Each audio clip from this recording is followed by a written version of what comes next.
Today, we discuss Miro. Today, I want to talk about the hellscape that is technical diagramming, right? Everybody's nodding their heads right now, And there is a potential solution that I want to share. There was one name that several people brought up. I did some digging, and it's kind of nuts how much this program Miro has for developers. I have to share this. It could potentially be a game changer for you. So my favorite part about Miro is that half the work is already done. Like right now, typically we spend hours starting diagrams from scratch, gathering information. You get buy-in from every team. That's a lot of work to do. But Miro has a full set of integrations with the tools you're probably already using. And they also offer open APIs and SDKs for custom solutions for all those niche diagramming use cases we have to do, right? So the end result is the same, but it doesn't take forever. It's a massive, massive time saver. I'm transforming basic flowcharts and network architectures, and it all lives in one place. So are you using Miro? Have you used it? I want to hear. That's MIRO.com. This Choircast podcast episode is brought to you by the Messy Spirituality Podcast.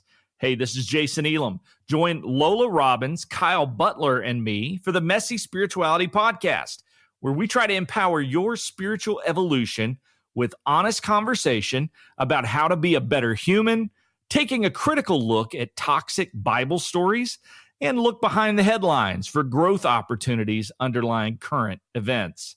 Hey, it's a bisexual hairstylist who escaped a cult, a black mystic, and a recovering Southern Baptist preacher. What could possibly go wrong? Check out the Messy Spirituality Podcast wherever you listen to podcasts.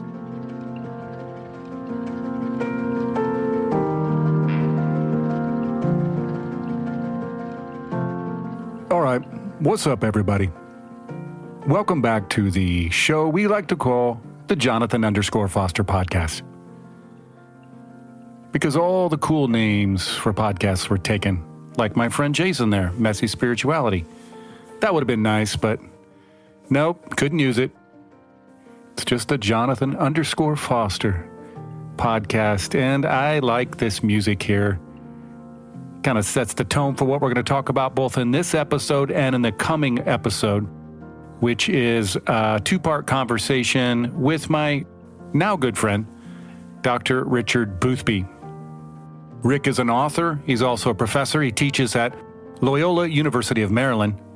And he's got an interest in psychoanalysis and philosophical psychology, with a growing interest over the years in love, in religion, spirituality, yes, dare I even say Christianity.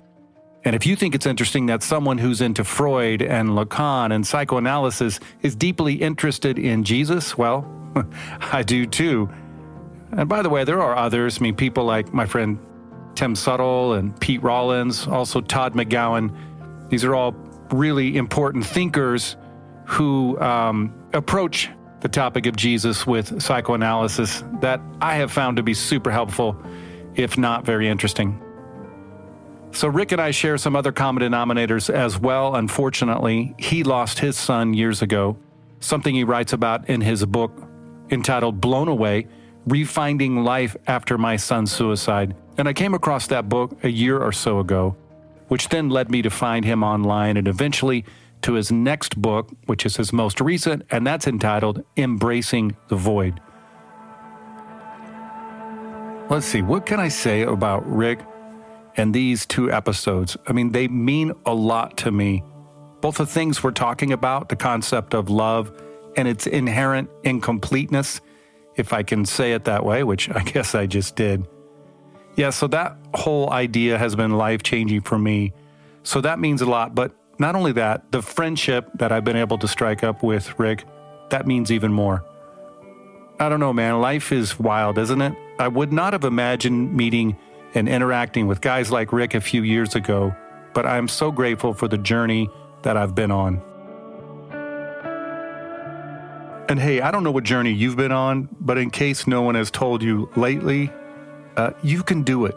You're capable of carrying it all with you. As I have thought many, many times, the point isn't to specifically make your pain, whatever that pain has been, smaller. The point is, I think, to make the insides of who you are bigger so that you can carry it all.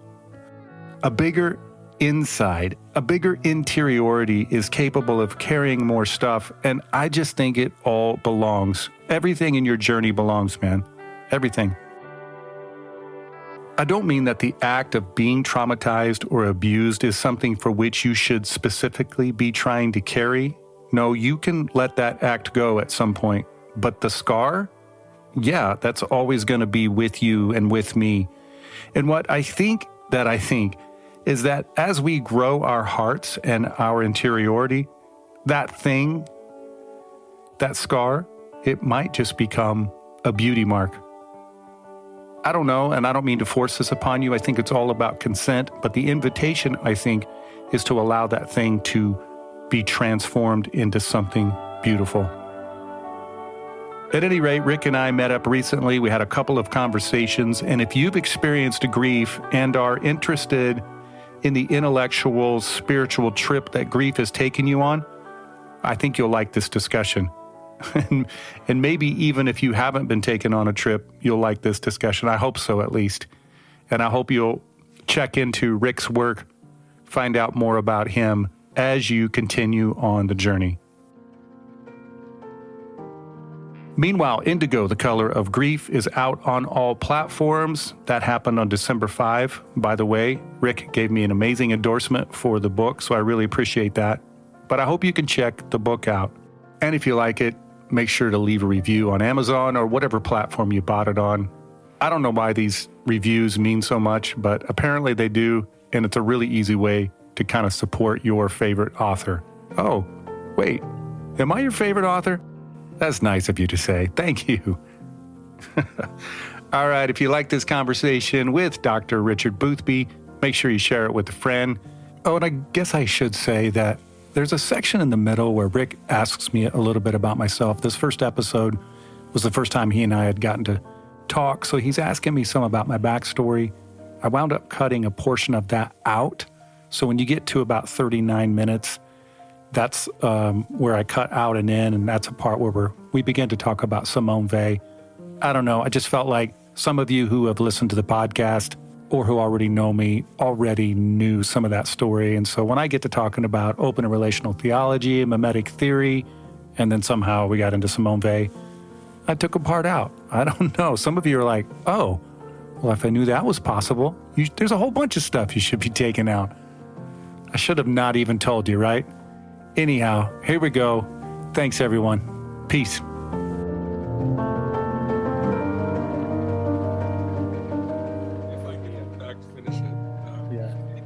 But we should maybe start with your book, because I was really genuinely blown away, to coin a phrase.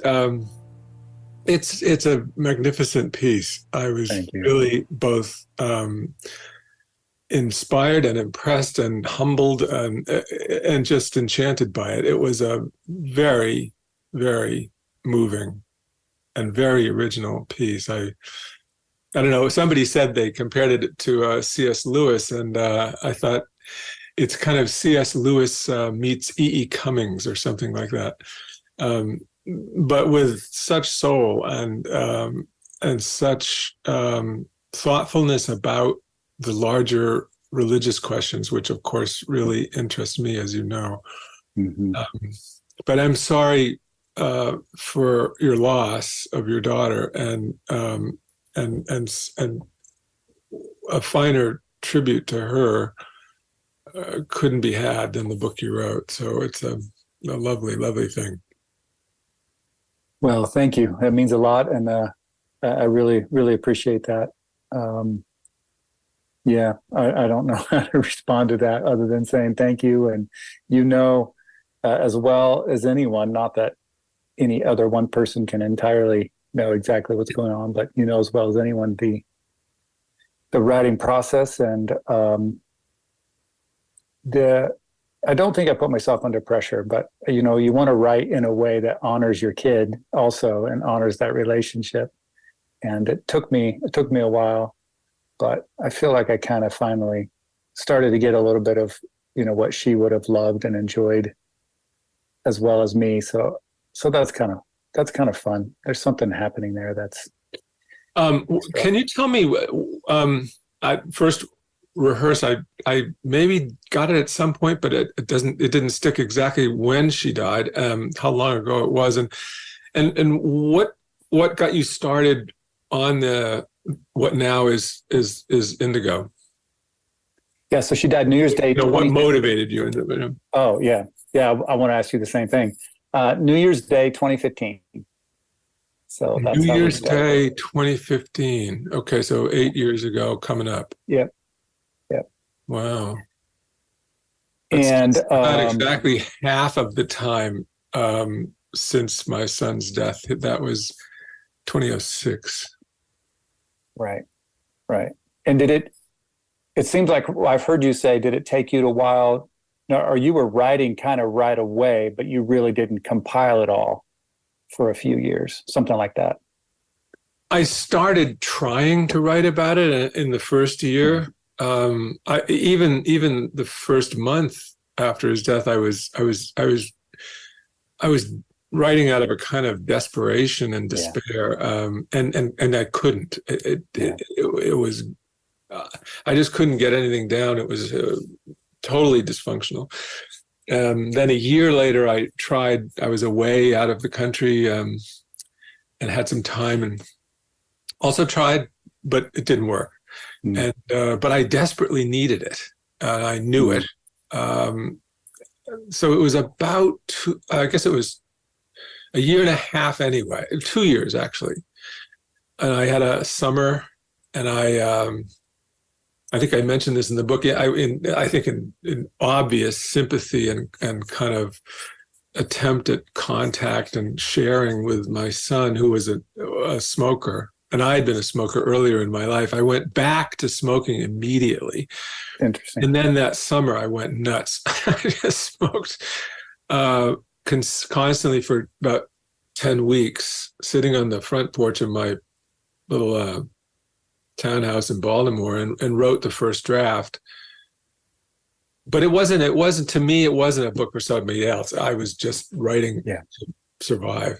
It's very, very different than what ended up getting published. Very different. Would have been, I think, intolerable for ordinary, people. Yeah.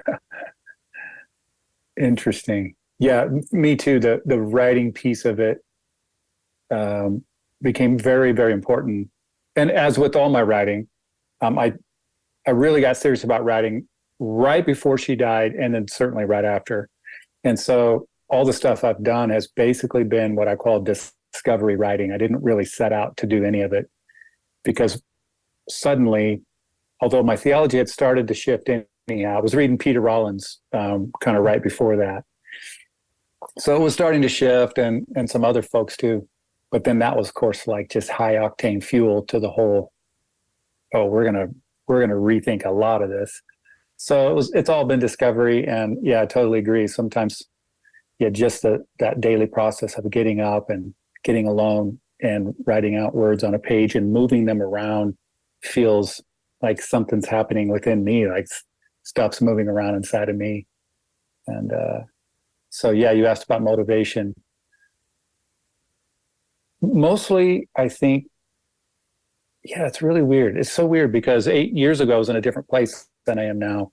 And I was still a pastor back then, and was still trying to connect the dots between what my theology was, and this new thing that was emerging. Whereas now I'm not under any compulsion to do that. It's like, this is just a whole new thing, and it's okay. So I was really trying to discover certainly who I was, what I thought about my daughter, and those kinds of things over the years. But initially, it was really to try to figure out, well, why did I think Jesus had to die? What do I think about this loaded baggage of a word, atonement and those kinds of things. And so it's been a long, interesting journey, but I'm really grateful for where I'm emerging and have over the last few years, which is a much, much more sense of freedom and grace, ironically, than I ever had previously. So I think there was probably a lot of reasons why I was doing that. What's it been like for you? I mean, I think we really shared this, but I'm not sure how I would answer this question exactly, but one question I have for you is, what was it like for you? Did you feel in a certain sense enabled, even gifted by her death, in spite of being torn to pieces by it? Yeah. I'm not sure what the right word is, but something like that is going on. And maybe it's wrapped up in in certainly the thing that emerged for both of us in different ways, but maybe it's wrapped up in that whole absence is a presence kind of a thing. So so this thing is ripped away, but then there's something else there that's not there, but starts to form you. And so that thing, originally I felt it as a cloak, like it felt something as just constantly wrapped around me. And I would carry it everywhere with me. And then the cloak kind of evaporated or vaporized, or not vaporized. It turned into something else. A cloak, among other things, that separated you from other people, or? No, that's a good way of putting it too. Yeah, it was a cloak of grief. It was a cloak of absence. And it was the thing that was connected still to my daughter. It was the last thing I had left of my daughter, right? That grief piece. And it just constantly felt draped on me. But you're right. It also separated me from others too. And I had others tell me to take the cloak off. And I think that's especially true in kind of normal, typical American Christianity kind of thing. I mean, you can grieve for a while, but after a while, you're supposed to, be an overcomer and victorious and whatever, someone's nomenclature is. And so you got to take it off. And I had folks in my church, and I don't necessarily blame them. I know it's hard. It's hard to watch anyone go through it, especially when it's your pastor and you're used to that guy bringing you resolution and answers. Yeah. I was not interested. I mean, I'm fine with answers, but I wasn't interested in rushing into anything, So to answer your question, sorry, I'm rambling a bit. Yeah, I think that's a way of putting it. It's been a gift. It's like a broken, wounded gift. Odd thing. So you asked the question. You said you didn't know how you would answer it, but you want to take a stab at it? It was one of the things I was most surprised and taken off guard by. First of all, the vividness of that presence and absence. That was shocking to me, I have to say. I didn't have the feeling. I had a few of those flashes in the first weeks after his death that people describe so frequently, of you suddenly, see something, someone in the street, and you go, oh my God, it's Oliver. For a split second, you feel you saw him. But of course it's immediately dissipated. It's shattered by a real look. And you say, oh no, of course that's not him. Right. But so there were those things, but the big thing was something different. It was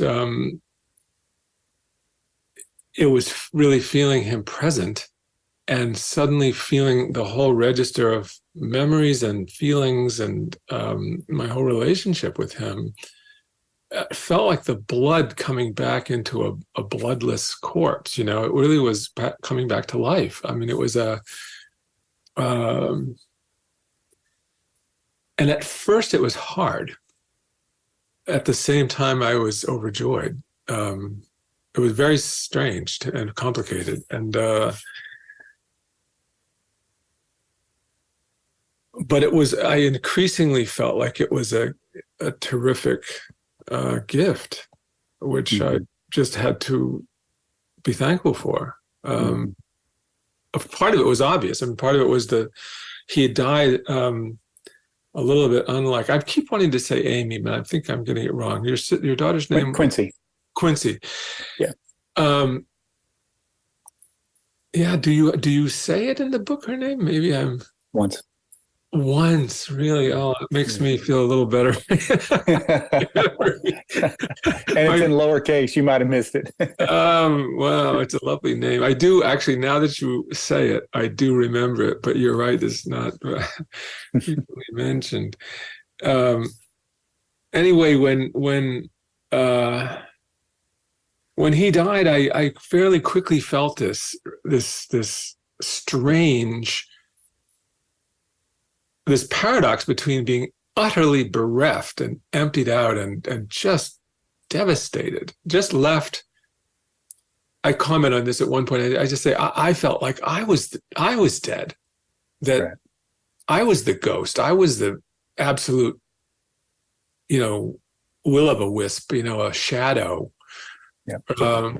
And he seemed real. I was fake and he was real. I was gone and he was there. But I more and more really, that was a lot of what energized the writing, was just the feeling that that not exactly that he was speaking, but that I had to sort of speak about him because there he was, and my whole relationship with him was returning in some new form or new chapter. Now I would say, and I'll tell you the truth, I've never thought about this until this very moment, but I think that I don't think that's over. It's been 16 years, 17 actually. But I have the sense that, definitely my experience with this is mourning is a long arc. If you're willing, if you're able to do it, if you're able to stand it, it unfolds. It doesn't stop.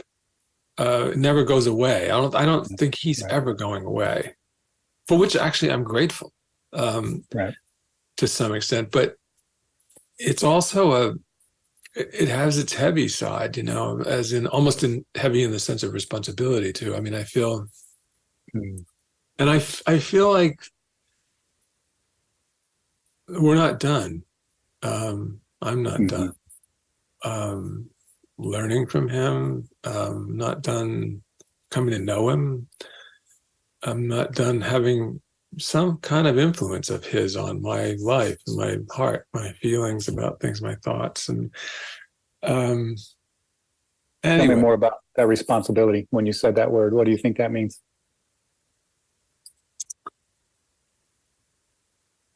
I guess I feel this may be a difference between us. I wanted to ask you about this, about how you say a little bit that verges on, questions of your own responsibility, your own possible culpability, and was there a kind of negligence on your part and all that led to Quincy's death and all that.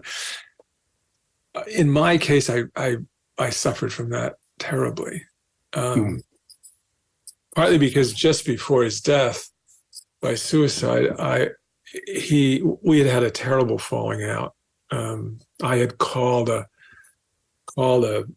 this from having read the memoir, but I had called both the police and a lawyer, and also dreadfully his drug treatment center, where he had been and had disassociated himself from it, but he tried to get back in, and they said, no, your dad called here and told us about the guns that you're dealing with, and you're not welcome back. At which point I thought I had to call them because, he was making noises about being dangerous with these guns. And I was totally freaked out at the thought that I might not just lose my son, I may lose other people in the bargain. And that was a crazy moment. But the very memory of it kind of derails my train of thought. Understandable. Anyway, I think I suspect I was much more caught up in that guilt trip probably dynamic than you were. But that was certainly a big part of my struggle. And the need to write was a lot about trying to kind of gain some sense of A, understanding, and B, maybe some kind of feeling of peace from that terrible dead weight of guilt. What could I have done and all that kind of stuff. Yeah, I cannot imagine that for you and maybe those even listening who have had, dealing with the suicide is just a complicated thing on top of it. And then you've just nuanced it even more, trying to be a responsible parent and person. Mm. But it puts you, obviously, this, it just puts you in a no-win situation, no matter how that goes. So, yeah. And it strikes me too, your situation, like what I got from reading, among many other things from reading Blown Away, was, your relationship with Oliver, it was just necessary because he had made some choices and had some own mental health things.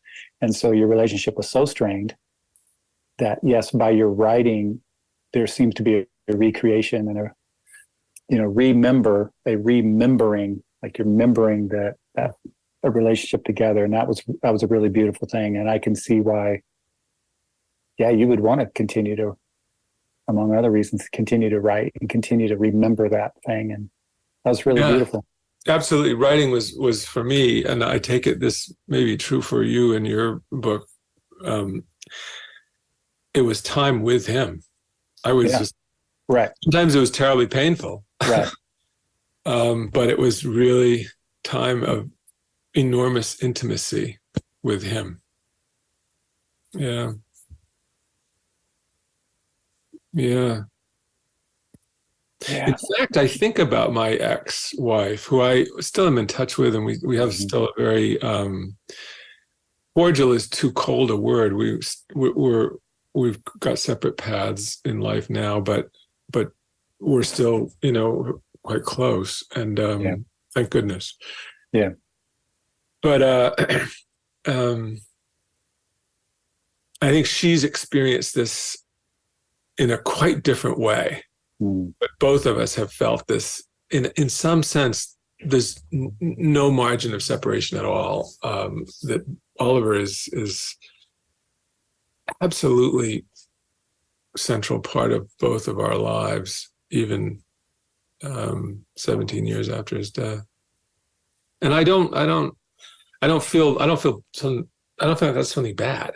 I think a lot of people have gently tried to say to me, don't you think you ought to let go? You ought to graduate from this, get over it, kind of thing. Not a lot, but some have, and with my welfare in mind, but sure. I find, I don't think it's diminished me. I think it's actually expanded me. It's actually enriched my life. And I don't think I'm moping about it either. I don't think it's kind of like, it's not feeling sorry for myself. It's not doting on the past. It's actually, this is, I guess, what this comment a minute ago about, I feel Oliver in my future, though I don't know what form it'll take. I almost feel like it's kind of I feel a deep gratitude. If anything, it almost borders on guilt. I mentioned this really briefly in the memoir at the very end.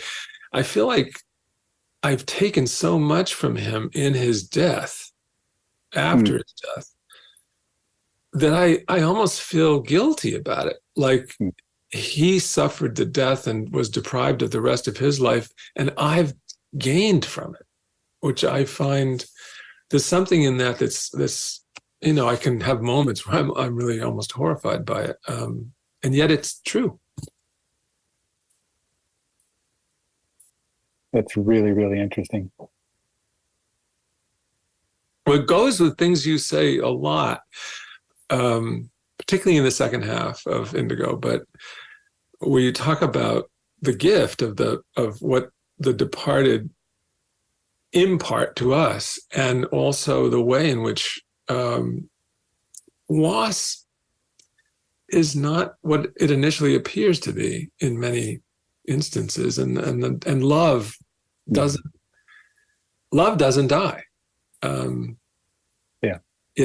It unfolds, I guess.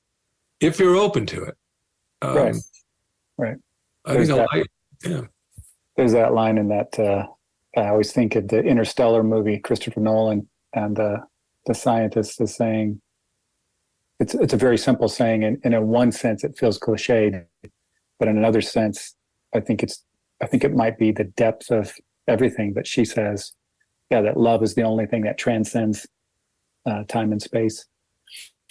Yeah. And I think that might be true. Yeah. Mm.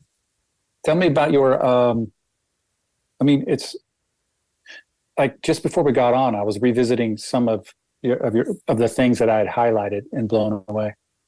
And I was reminded again, I'd kind of forgot some of the theological statements that you actually make are, I just think they're beautiful. And it's funny how we're coming from different spaces, but there's so much overlap there. So what do you think what has evolved for you in terms of how you process the divine and think of the possibility of God and who God might be? And I don't care how you can answer however you want, but this makes me curious. Because I had to wrestle with that, right? Because that was my life, that was my job, and you didn't have to necessarily so much, but you did.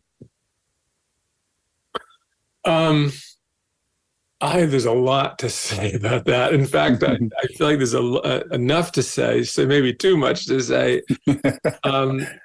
Maybe it'd be helpful, though, for me, partly to fill in a few blanks and frame things up a little bit, so I can maybe make comments that are a little more useful. But also, I'm really curious about. So maybe, if it's okay, maybe we could take a tiny detour through Sure. your past, because of course, one of the things that I really was slammed by in your own recounting of Quincy's death and the aftermath and its effect on you, and then the writing and stuff, is that you ended up finding yourself in a theological internal revolution that got you basically dismissed from your post in your church. Yeah. And I wonder, again, this isn't, I'm not being evasive. I'd love to talk about Sure. with Oliver and my own thought about that, but maybe we can come back through a little detour, because I'm really curious to know. I don't even know what denomination or what church it was you were involved in, and what was the issue for the church, and how did you navigate that? Yeah, come back to your question. Yeah. I'll try to be economical with my words, because there's a lot to it. So my background is the Church of the Nazarene. It's sometimes referred to as like a holiness denomination.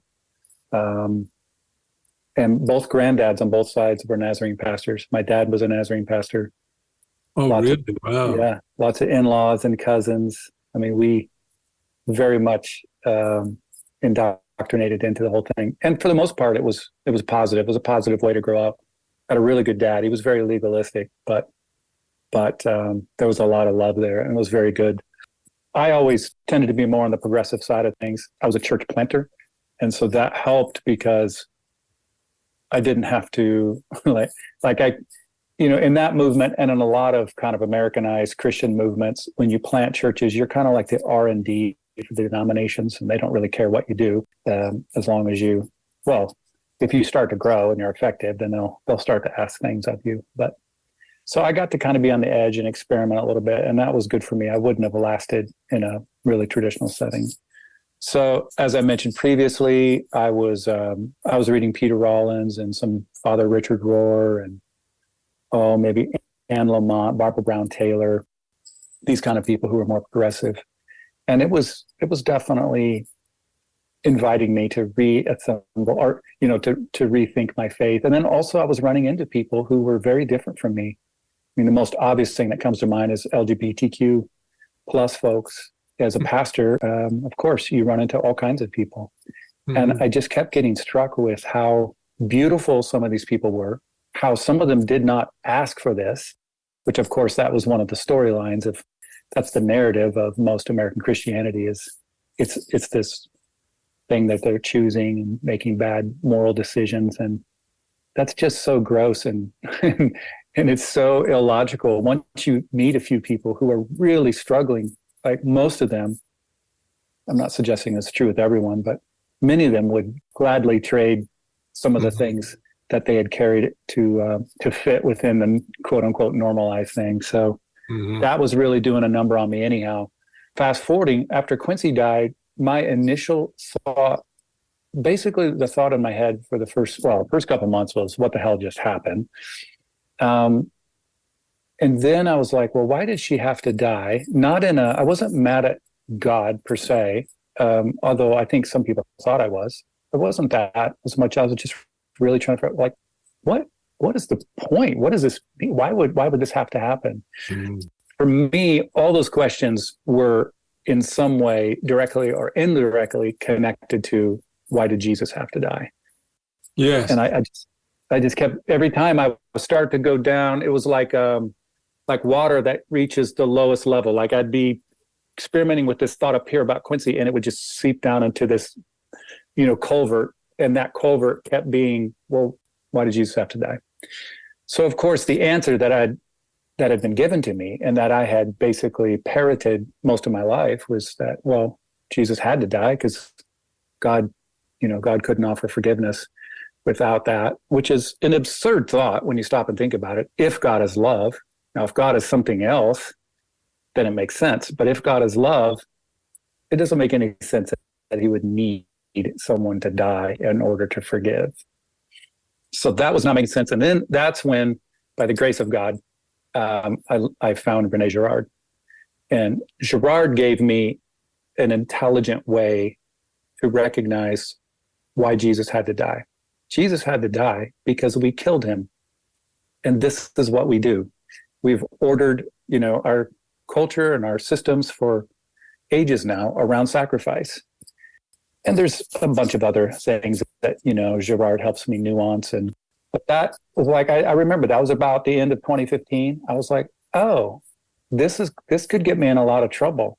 But I think that this is probably true. I don't think Jesus really had to die in order for God to love us. I think rather it's a more beautiful way to read it to say Jesus died because he was subverting the scapegoating mechanism. He volitionally chose to step into this absurd thing and violent thing that we've created. And that really changed me. And so then the last part of the little story is, I started preaching that and I started writing about that. And it definitely was pushing against my denomination, which, by the way, is full of a lot of good people. But the system itself is, like a lot of systems, is built around sacrifice. And then I said, the final straw really was when I said, well, who are we scapegoating now? Of course, there's no shortage there, a lot of people, but it was the LGBTQ crowd that we most primarily scapegoated. We reserved all our wrath and all of our condemnation, for lots of things, but for sure, anyone that deviates from our sexual norms, which is all BS anyhow, because it's all the normalized people. It's all the normal people who get to determine who's normal. So when my posture started to change in that way publicly, that's when I really started to feel the wrath of the system. Privately, you wouldn't be surprised to know that there's a lot of pastors who struggle with that, even who are still a part of that kind of evangelical system. They really struggle with it. It's okay. Struggling with their own sexual identity. Sorry, could be that, or could be struggling with the issue. Yeah, the issue. Like I know what my system is telling me I have to preach, but here's what's happening in the real world when I meet with people. Here's what, it's not a black and white issue any more than anything else is. It's a gray area. What I'm trying to say is, at least in the system I came from, privately, and even in small groups of pastors, it's totally understandable to bring that up and to be honest about that. But if you start to speak it on a Sunday morning, that then gets broadcast to other churches, you'll feel the system pretty quick. And that's what happened. And so they started telling me I needed to change my mind, and I was like, well, that's absurd. And it pretty quickly escalated. And so finally, they officially deemed me out of alignment with our theology. And that would have been in 18 or 19? And it was the hardest vocational thing and the best vocational thing of my entire life. And it was a watershed moment. Yeah, I'll bet. Lost a lot of friends, most of our friends, and even family members who, basically turned their back. But also it was just such the right thing to do. I was just like, I felt really almost similar to this as we talk about our kids passing away and writing about it. Like I felt kind of like honored to experience this thing on behalf of human beings who have been, marginalized. Like it was a really beautiful thing. So anyhow, that's probably about as quick as I can make this story, and that fills in maybe some gaps for you. And then there's one on factory work. It's a fantastic volume, but this one for me is the gem. It's the most challenging, but also the most rewarding. Affliction and the love of God, where affliction is precisely the experience of a parent in mourning can't be for their own child, can't be a more appropriate example of what she means by affliction. Affliction means you're just have everything you love and care about, everything you even need to survive is torn away from you. Emotionally survive is torn away, and you feel God. If you can tolerate the idea of God anymore at all, it's as if God has withdrawn to an infinite distance. And her point is that what many people might be tempted to say is the utter failure of the religious experience, that you're being denied and cut off from the divine. She says, no, it's precisely the opposite. It's only when you feel this withdrawal of the divine, leaving you bereft. And my God, why have you forsaken me? Exactly. It's precisely the moment on the cross when Jesus himself feels this affliction.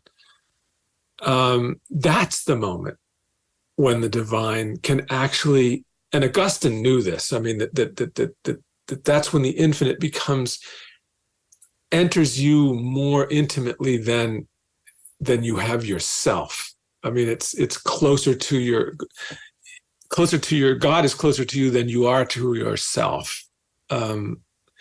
That's, I would have to say, not exaggerating, that's been my experience of the death of my son. Mm-hmm. And were you feeling any of that? Well, you read Simone Weil years ago, and you have thought through some of these things, but was his death a catalyst to, I mean, obviously it was it to some degree, into this even more, I guess. Yeah. Totally. And it was totally direct. I mean, the thing that shocked and both, it shocked and puzzled me, but it also kind of blew me away. I mean, that in his absence, which was so excruciating, I had already in the month or so before his death, as I said a minute ago, earlier in our talk, we had this terrible falling out. He was so angry at me, and this anger had built up, but we had been so close. I think fair to say closer than most fathers are to a child.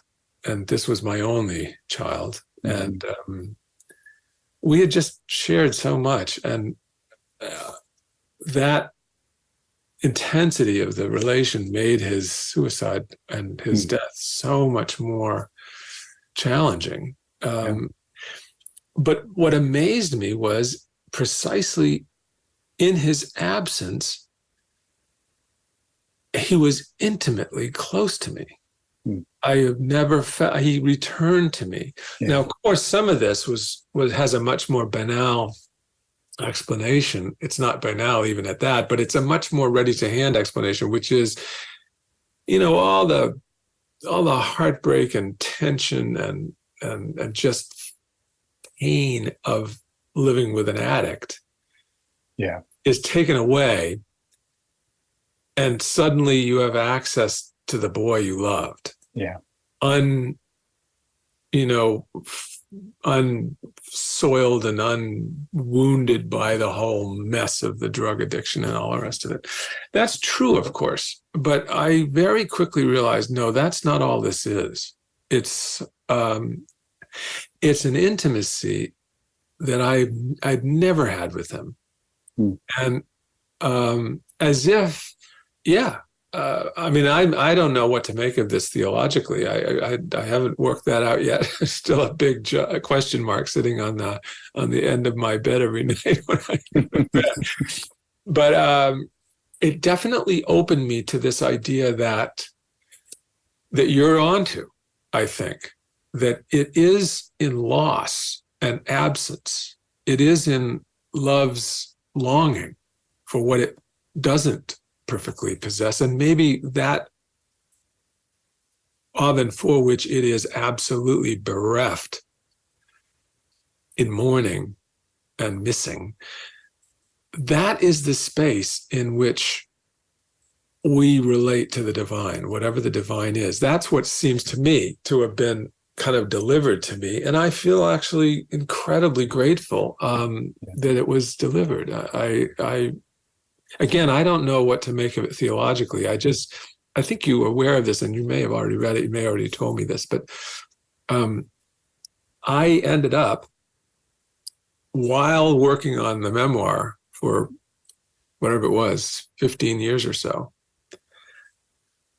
I conceived a new book,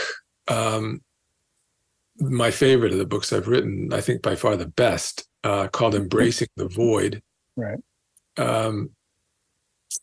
Rethinking the Origin of the Sacred.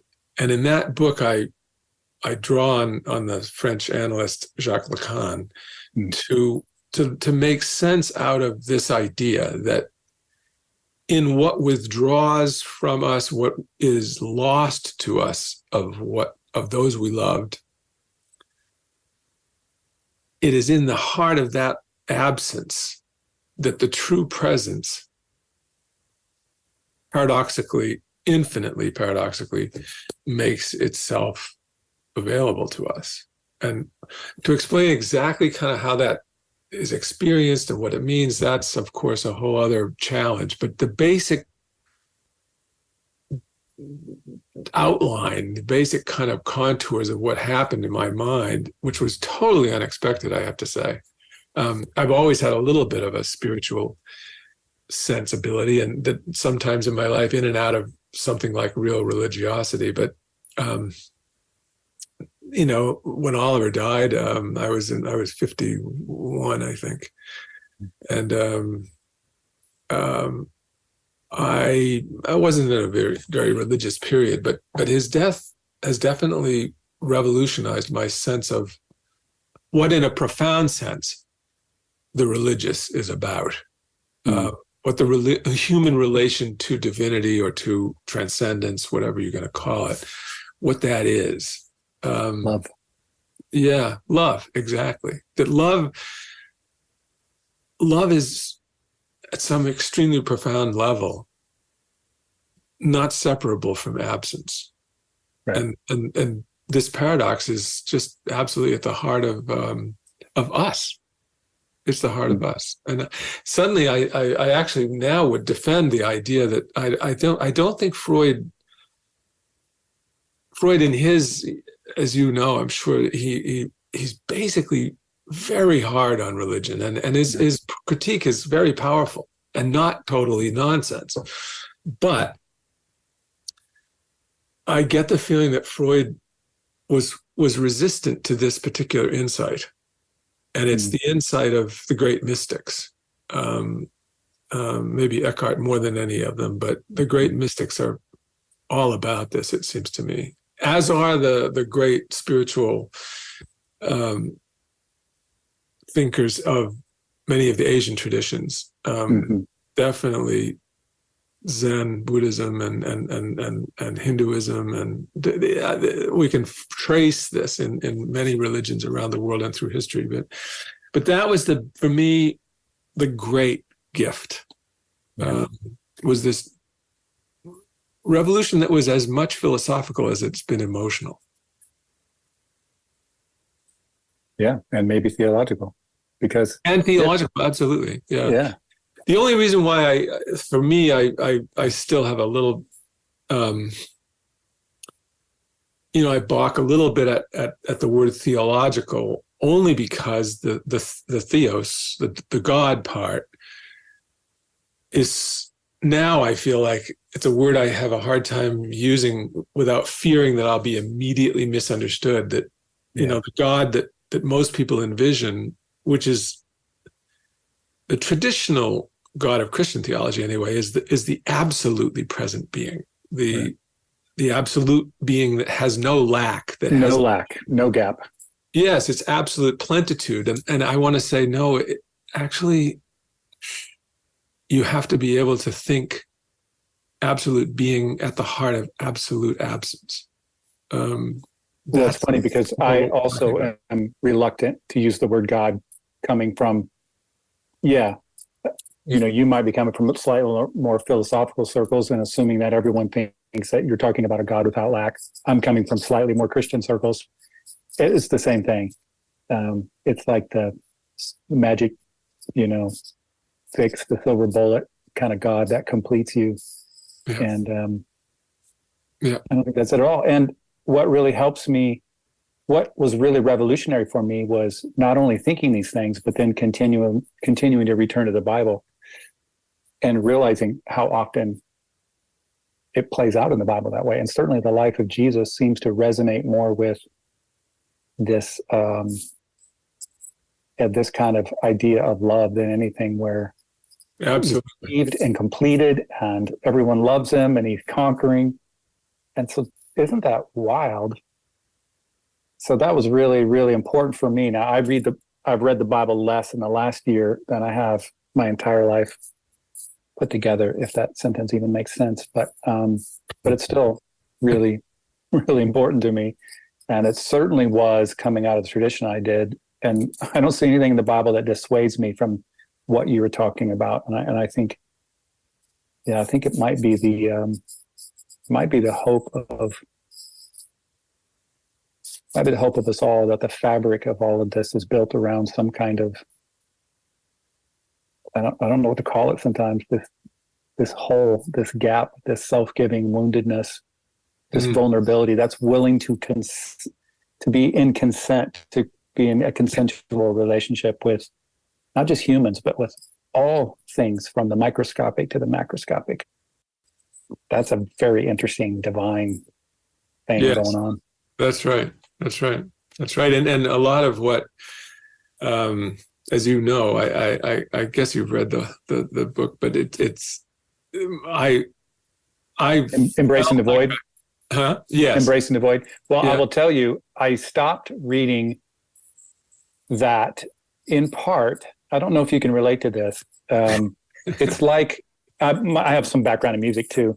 When I write a song, like the craziest thing, it's happened to me so many times over the years, I'll write a tune and I'll play it for my wife, and she'll be like, "Oh yeah, that sounds like so-and-so." And then I'm like, "Oh crap, it does.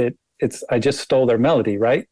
I literally stopped reading Embracing the Void because I did not want to I didn't want to appropriate any of your stuff, but like, this is what Freud says in print. He says this is why he stopped reading Nietzsche, because he was being too heavily influenced.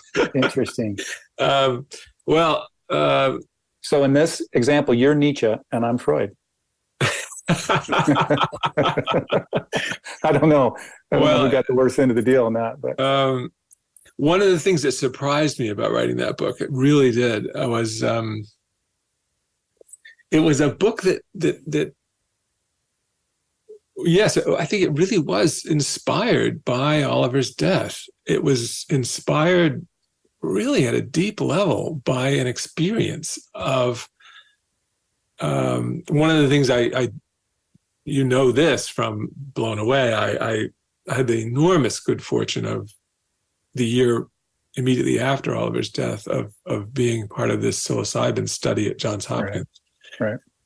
And that was hugely helpful to me for just experiencing, not necessarily making philosophical sense of it, but experiencing this, being open, I guess I would say, to this ultimate paradox that the great presence shines forth out of the most profound absence, and the great fullness comes out of this emptiness, this silence, that the word speaks out of the silence. That so hit me with the help of those drugs. Not to say that psilocybin or any other drug by itself simply does this to us, but in the right context. I mean, they're right to say, as they do, that you need to be in the right setting with the right guidance and the right openness and the right preparation to really make the most. You can't just drop acid or do mushrooms and go out to the latest, dance hall and find God. It's not going to happen. But it did open me to something I just had never conceived. And it then, to my amazement, led to the Nazarene, as your tradition would have said. Yeah. That Jesus, the figure of Jesus, comes forward in that book, in Embracing the Void, as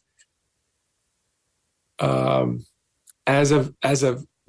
profoundly fitting moment of this paradoxical truth of presence and absence, or of death and life. So I ended up being it didn't, however, turn me into, I'll finish this and shut up. It didn't turn me into a Christian, however. And the reason that I lay out in the book is that I kind of celebrate Christianity in a way as being closest of all the world religions. In a certain sense, it's the closest to this paradoxical truth. So that's another thing that makes me more sympathetic to Simone Weil. But I also balance it by saying Christianity is, of all the world religions, the most, if it gets credit, if it gets the high marks for being the closest to this paradoxical truth, it's also the most symptomatic religion. That is to say, it's the religion that then loses its own discovery and dogma and self-certainty and basically a kind of a bigotry, a kind of spiritualist bigotry that diminishes and discounts other religions all too much. A religion that's, in a sense, just too full of itself. And it becomes antithetical to the entire way of Jesus. Exactly. The irony is that the great Judas is Christianity itself. Yeah. The great silencer of the moment of the Jesus moment is, unfortunately, Christianity itself. Especially here. Make a lot of friends in the right. Well, welcome to my world. Yeah, fortunately, they can't fire me the way they fired you. That's right. Professors of philosophy, we can say this stuff and get away with it. You're supposed to say this kind of stuff. Yeah. Yeah, right. I'm looking at the time. I don't want to take advantage of your time, but I just really fascinated by the common denominators and the things that are happening. Maybe we can do some work together in the future or something. Oh, I'd love to, Jonathan. Absolutely. By the way, do you go by anything other? Is it just Jonathan? People call you John or anything like that? People call me a lot of stuff. But Jonathan is the usual. Yeah, I won't repeat all of them, and Jonathan will be fine. Yeah, no, I would love to have some further talks. I kid a little bit in devoting, embracing the void, in dedicating it to my wife, who I think I call her my beloved. What do I say? Stubborn but beloved diehard atheist or something like that. She's quite a sort of a hard science kind of person, who finds religion pretty suspicious operation. But well, and I would only just add, finding my way. I don't know if your partner even cares about these kinds of things, but some of the atheist friends that I've had, I've come to the conclusion are closer to the spirit and the way of Jesus than many of the Christian friends I've had. Yeah. That was revolutionary for me too, to come to that realization of, oh, this is why people, they've turned away from God because they've been given an idea of God that's really preposterous. And so in doing that, they're being true to love, and how backwards and great and mixed up is all of that. So Absolutely. I totally agree. And I think that it's wonderful to meet you and be aware of you, in part because I think that, as Peter Rollins also thinks, who I also really respect, and I, like you and Peter, I think that contemporary Christianity, I'm not sure it's certainly not limited to the United States, but contemporary Christianity is really hungry, I think, for something like this transformation. And I would be happy if the rest of my writer's life contributed to that. it's important. I agree. I think, like, I don't want to be too dramatic, but I think it might be the hope of the world. I mean, humanity has to evolve. And if humanity's religion doesn't evolve, we will not have a future. This is more than a viable way forward. I mean, this could be the hope that people lean into this kind of stuff, but they can step away from, as you said, certainty and having all the answers, and just being vulnerable to live in relationship with one another and relationship with the divine. Good grief, it could open us up. I totally agree with that. I think that it may be our best hope. Yeah, I very much agree with that, Jonathan. Hey, as we close, what do you think Oliver would be doing if he was still around and in good health? Oh, man. You know, I've thought about that, and the first thing that comes to me it comes to me powerfully. I have absolutely no idea. And when I first thought of that, I thought, oh God, that's terrible. It's a total blank. And I felt bad about that, both about him. Maybe he was so far gone, I can't even imagine him doing anything worthwhile, or about me, that I'd given up on him. And then I thought something else. I thought, the fact that it's a total blank, that I don't know how to fill in that blank at all. He could be doing anything. I don't know. I thought, maybe I'm looking at it totally the wrong way. Maybe actually that is incredibly positive, that there's a total openness that he could have, had he been able to shake heroin and stabilize his life. There wasn't a limit. Right. And he might have been doing anything. He was capable of it. He was incredibly gifted, actually. It's part of the reason I loved him so much. He was so intelligent, but really artistically gifted, really humanly gifted.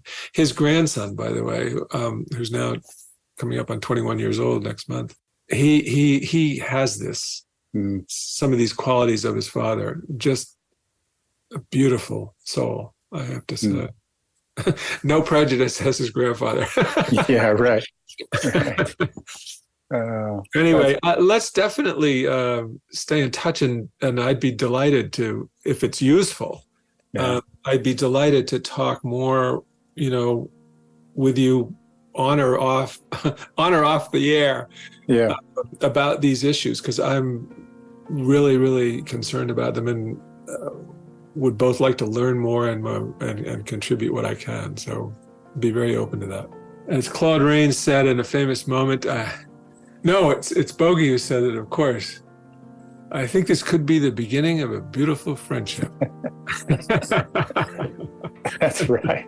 That's a good way to conclude. All right. All right, Jonathan. Great talking to you. You too. All right. Bye-bye.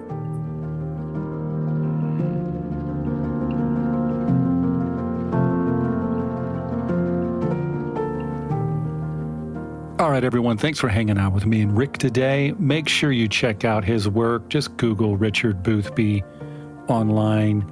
His latest book is called Embracing the Void. If you're someone who's interested in psychoanalytics, which I know I have some Girardian listeners who are interested in those kinds of things, Freudian, Lacanian, Hegelian kinds of philosophical thought, and just desire and Christianity and love and spirituality, I think you should really be aware of Rick's work.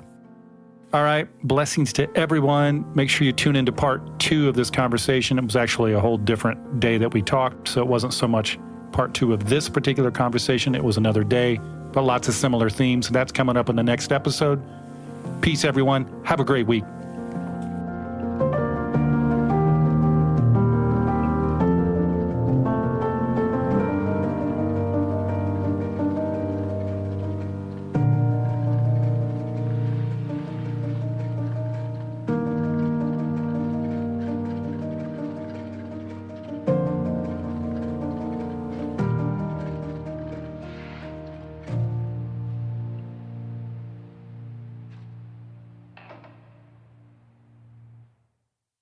Today, we discuss Miro. Listen, when it comes to running client workshops, the dream, of course, is to get those creative juices flowing, right? But typically what ends up happening is thousands of hours get wasted because of poorly facilitated meetings. So I have Maya with me today. She's a consultant who runs Fortune 100 workshops, from leadership training to team building, and she has the insider tip on what makes things work. Maya? Thank you, Jason. I've been doing this a long time. My number one tip is to bring everyone into that visual collaboration platform. So personally, I use Miro, and it's completely changed how I interact with the room. You have to give people a way to feel like they're in the room even when they're not. That's something you can do easily in Miro. Otherwise, they've seen the same slides and format 1,000 times. Falling asleep, eyes glazing over, yawns, all that. Exactly. When people follow me on the Miro board, everyone is literally going on a journey with me. We're adding thoughts, we're reacting, and we're voting for the best ideas. It's great. Connective magic. I like it.